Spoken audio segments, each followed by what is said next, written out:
बिस्मिल्लाहिर्रहमानिर्रहीम। अस्सलाम वालेकुम। मैं name Wasim Raja, estimating and costing of civil engineering project के नए लेसन के साथ हाजिर हूँ। आज के लेसन में हम पढ़ेंगे cutting length of chair bar.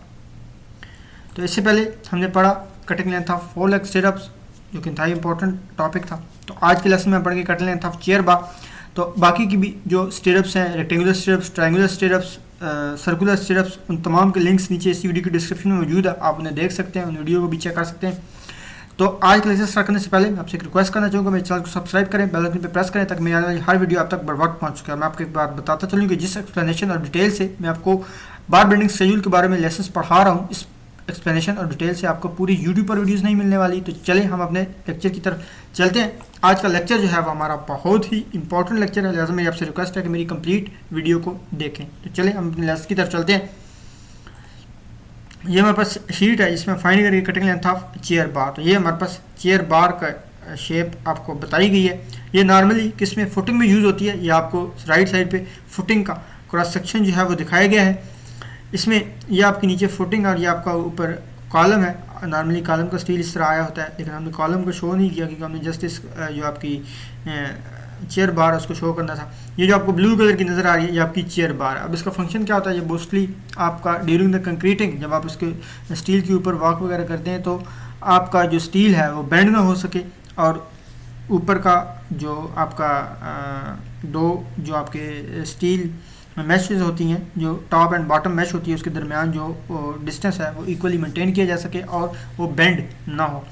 तो इसलिए हम इसके लिए जो नॉर्मली चेयर बार प्रोवाइड करते हैं, जो कि मिनिमम 1 जो है 1 स्क्वायर मीटर में प्रोवाइड किया जाता है, उसका मिनिमम डाया जो है वो 12 mm रखा जाता है। उसके हिसाब से मतलब कम से कम उतना रखना है, बाकी का आप उससे ज़्यादा भी रख सकते हैं। ये as per the designer suggestion होता है। तो ये हमारे पास ये जो बार है, चेयर बार है, ये आपको नज़र आ रही है। इसको हम किस तरह से प्लेस करते हैं, ये आपका जो टॉप जो आपकी मेन बार होती है और डिस्ट्रीब्यूशन बार होती है उसके नीचे आती है, और बॉटम से जो आपकी मेन बार होती है उसके दरमियान में जहाँ पर डिस्ट्रीब्यूशन बार होती है उस जगह पर आती है। मतलब इसके ऊपर जो है वो 2 बार्स हैं, एक मेन बार और डिस्ट्रीब्यूशन बार है, जबकि नीचे जो है वो सिर्फ एक मेन बार ही है। बाकी डिस्ट्रीब्यूशन, ये जो सेंटर में ये जो बार है, ये आपकी जो आपको ये ब्लू कलर की नज़र आ रही है सर्कल सा, ये आपकी चेयर बार ही है, क्योंकि ये जो आगे निकली हुई है और ये जो पीछे की तरफ जा रही है ये वो सर्कुलर बार है, और ये जो पोर्शन है वो ये है। तो ये बार हमें 12 mm डाई की दी गई है, और मेन बार इसमें हमें 16 mm डाई की दी गई 150 सेंटर टू सेंटर, और डिस्ट्रीब्यूशन बार जो है ओवरऑल वो हमें 14 mm dia 150 centre to centre दिया गया है, और कवर में दिया गया है 50 mm का, और इसकी जो हमारी फुटिंग है उसकी डेप्थ हमें दी गई है 1200 mm। तो अब हम देखते हैं कि इसकी हमने कटिंग लेंथ फाइंड कैसे करनी है और इसका क्या फार्मूला है। तो ये जो पोर्शन होता है इसका, ये दोनों तरफ ये जो पोर्शन होता है इसका हमारे पास फार्मूला होता है ए। इसको हम ए कहते हैं, इसको हम डी कहते हैं, इसको बी कहते हैं, इसको डी कहते हैं, और इसको ए कहते हैं। ये दोनों लेंथ मोस्टली सेम रखी जाती हैं इसकी, इसलिए इसका एक ही फार्मूला है, A is equal to 2 into spacing plus 50। जो 50 है इसमें वो कांस्टेंट है, तो इस फार्मूला से जो हमारे पास लेंथ आएगी वो हमारी ए कहलाएगी। और ये उसके बाद डेप्थ है डी का भी अपना एक फार्मूला है जो मैं आपको आगे जाके पढ़ूंगा। और उसके बाद ये हमारे पास आती है बी। तो बी का क्या फार्मूला हमारे पास, B is equal to 50D। ये नॉर्मली 50D रखी जाती है। तो डी इसमें क्या है, डी इसमें है डाया ऑफ चेयर बार, ये आपने याद रखना है।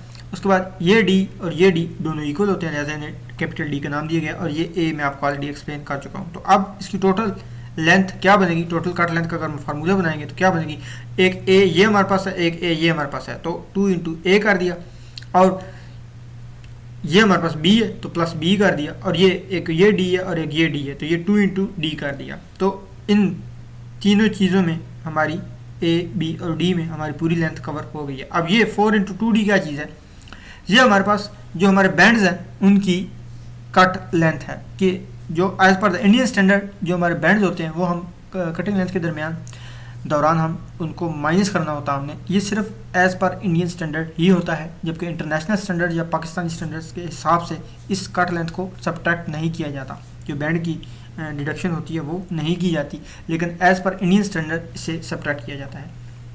तो इसलिए मैंने यहाँ पर ऐसे 4 इंटू 2D लगाया है। अब 4 क्यों लगाया है? क्योंकि हमारे पास 4 90 डिग्री के बैंड है, एक यहाँ पर है, एक यहाँ पर, एक यहाँ पर और ये, तो टोटल नंबर ऑफ बैंड जो है 4 हो गए। 4 इंटू 2D जो होता है वो 90 डिग्री का बैंड हो तो 2D लगेगा, 135 का हो तो 3D लगेगा, 45 का हो तो D लगेगा। तो ये हम नॉर्मली यूज़ करते हैं, तो इसलिए ये हमने 4 इंटू 2D यूज़ किया है। तो ये हमारा कटिंग लेंथ का जो है वो फार्मूला बन गया। अब इस कटिंग लेंथ के फार्मूले में हमारे पास सबसे पहले तो A, B और D होना चाहिए। तो A का हमारे पास फार्मूला है जैसे कि मैंने आपको यहाँ पर एक्सप्लेन किया, 2 इंटू स्पेसिंग प्लस 50। तो 2 ये हमारे पास आ गया एज अ कांस्टेंट, और स्पेसिंग हमें रिक्वायर्ड है 150, तो ये हमने 150 लगा दी प्लस 50। तो ये इसको सिंप्लीफाई किया तो ये हमारे पास आ गया 350। तो A जो हमारे पास आया है वो हमारे पास 350 आ गया। अब हम B को फाइंड कर लेते हैं। तो B का जैसे कि यहाँ भी मैंने आपको एक्सप्लेन किया था कि B का हमारे पास फार्मूला है B is equal to 50D, और D इसमें डाया ऑफ चेयर बार है। तो ये 50D 50 कांस्टेंट है, D डाया ऑफ चेयर बार हमें यहाँ पर दिया गया 12 mm, तो वही इधर पुट कर दिया, और B हमारे पास आ गया 600। उसके बाद आ जाता है D। A भी फाइंड कर लिया, B भी फाइंड कर लिया, पीछे एक चीज़ बची D, कैपिटल D। तो कैपिटल D का हमारे पास क्या फार्मूला बनता है? कैपिटल D हमारी ये डेप्थ होती है।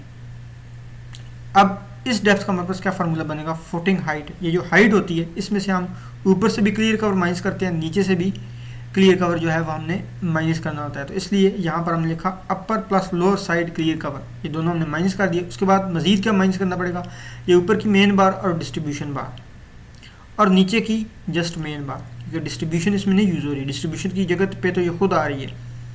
तो ऊपर से जस्ट आपने याद रखना, ऊपर से मेन और डिस्ट्रीब्यूशन जाएगी, नीचे से जस्ट मेन जाएगी सब्ट्रैक्शन में। तो इसलिए ये हमारा बन गया upper side main and distribution bar. जो अपर साइड है मेन और डिस्ट्रीब्यूशन बार माइनस कर दी, फिर लोअर साइड मेन बार, जैसे मैंने आपको बताया था कि लोअर साइड से जस्ट मेन बार माइनस होगी। तो ये दोनों क्लियर कवर माइनस हो गए, अपर side main and distribution bar minus होगी, और लोअर साइड मेन बार माइनस होगी। तो जो बाकी चीज़ बचेगी वो हमारे पास D होगी। तो फुटिंग हाइट हमारे पास 1200 है, ये हमने पुट कर दी, माइनस इसमें से अपर plus lower side clear cover. तो क्लियर कवर हमें गिवन है 50, तो ये 50 प्लस 50 दोनों साइड से हो गया, ऊपर से भी और नीचे से भी, plus upper side main and distribution bar. तो सबसे पहले ये हम अपर साइड मेन बार लेंगे। अपर साइड मेन बार ये हमारी जो कि 16 mm डाया की है, और उसके बाद है अपर साइड डिस्ट्रीब्यूशन बार। डिस्ट्रीब्यूशन बार ऑल ओवर 14 है, तो ये हमने डिस्ट्रीब्यूशन बार 16 और 14, ये 16 की और ये 14 की दोनों बार हमने ले ली, plus lower side main bar. तो ये मेन बार भी जो है वो ऑल ओवर 16 ही है, तो ये लोअर बार जो है मेन बार 16 थी, तो ये हमने 16 इसमें से प्लस कर दिया। तो ये सारी चीज़ें प्लस करके हम टोटल फुटिंग में से माइनस करेंगे, टोटल जो हमारी फुटिंग हाइट है उसमें से माइनस करेंगे। वैसे मैं आपको यहाँ पर भी समझा देता हूँ, क्लियर कर देता हूँ कि हमारे पास टोटल जो डेप्थ थी वो 1200 थी, दोनों साइड से हमने क्लियर कवर माइनस किया जो कि हमारे पास 50 था, 50 ऊपर से 50 नीचे से। उसके बाद हमने ये वाली जो मेन बार है और डिस्ट्रीब्यूशन बार दोनों माइनस की, तो ये हमारे पास माइनस हो गया 60 माइनस 14, और फिर ये नीचे वाली मेन बार जो कि 16 की है, तो ये माइनस 16 कर दिया। तो जो बाकी का हमारे पास बचा वो 1054 हमारे पास D आ गई वैल्यू। तो ये D की जो हाइट आई हमारे पास, ये हमारे पास 1054 आ गई। तो अब A भी हमारे पास आ गया, B भी हमारे पास आ गया, और D भी हमारे पास आ गया, तीनों चीज़ें आ गई। अब हम इस फार्मूले में पुट कर सकते हैं, तो यही फार्मूला हम नीचे ले आए हैं, ये आप देख सकते हैं, और इसमें हमने वो वैल्यूज़ पुट कर दिए 2 इंटू 350 जो कि A हमने यहाँ पर फाइंड किया था, फिर प्लस B हमने 600 फाइंड किया था, ये हमने पुट कर दिया। उसके बाद प्लस 2 इंटू D हमने 1054 फाइंड किया था, यहाँ पर पुट कर दिया। उसके बाद माइनस ये 4 इंटू 2D आया, 4 इंटू 2 और D मैंने आपको बताया था कि इसमें जो D लगेगा वो डाया ऑफ जो आपका चेयर बार होगा, तो ये 12 हमने लगा दिया। तो इसी सारी चीज़ों को सिंप्लीफाई कर दिया। सिंप्लीफाई करने के बाद जो हमारे पास आंसर आता है वो 3312 आता है, और इसको हमने मीटर में कन्वर्ट किया तो 1000 से डिवाइड कर दिया, तो ये हमारे पास आ गया 3.312 मीटर हमारे पास आ गया। तो ये हमारे पास आ गई इसकी कटिंग लेंथ। तो ये था हमारा प्रोसीजर इसको फाइंड करने का कि किस तरह से हमने चेयर बार की जो कटिंग लेंथ है वो फाइंड करनी है। ये जो फाइल है ये नीचे डिस्क्रिप्शन में मौजूद है, और इसमें ये जो रेड कलर के जितना भी टेक्स्ट है यहाँ पर इस पोर्शन में जितना भी रेड कलर का टेक्स्ट है उसको आप चेंज कर सकते हैं। जैसे कि ये 14 है, इसको आप 15 कर सकते हैं। तो जैसे आप 15 करेंगे तो वो आपका सारा जो कैलकुलेशन है वो ऑटोमेटिकली चेंज हो जाएगी। इस तरह जो भी ये आप फॉर एग्जांपल ये 16 है, इसको आप 18 कर सकते हैं, तो उस हिसाब से आपकी कैलकुलेशन जो है वो चेंज हो जाएगी। इसको हम 16 ही कर देते हैं। उसके बाद ये आपकी डेप्थ है, इसको भी आप चेंज कर सकते हैं, 1200 है, इसको आप 1600 कर सकते हैं, या जैसे भी जो भी आपकी रिक्वायरमेंट है उसको आप चेंज करेंगे तो उस हिसाब से आपकी कैलकुलेशन जो है वो चेंज हो जाएगी। या आपको 12 आया है इसको आप 14 कर दें तो उस हिसाब से चेंज हो जाएगी। तो इस तरह ये आपको जितना भी रेड कलर टेक्स्ट है जो मैंने आपको चेंज करके बताया है ये आप चेंज कर सकते हैं। या आप स्पेसिंग चेंज करना चाहते हैं तो ये 160 स्पेसिंग चेंज कर सकते हैं। तो जैसे जैसे आप इसको चेंज करना चाहते हैं वो आप करके आप इसमें देख सकते हैं कि क्या क्या चेंजिंग आती हैं। और आप इस फाइल को डाउनलोड करें और ख़ुद से इस पर गौर करें कि क्या आया, ये चीज़ आपको क्लियर हुई है या नहीं हुई। अगर कोई पॉइंट नहीं क्लियर हो तो मुझे कमेंट में बताएं, मैं आपको री एक्सप्लेन करूँगा। इसका लिंक नीचे डिस्क्रिप्शन में मौजूद है, आप ये फ़ाइल डाउनलोड कर सकते हैं। और जितने भी नीचे बाकी भी जितनी भी मेरी बारबेंडिंग स्केड्यूल से रिलेटेड जितनी भी वीडियोज़ हैं उन सब में नीचे फाइल्स लिंक मौजूद है, आप उन्हें डाउनलोड करें और प्रैक्टिस करें।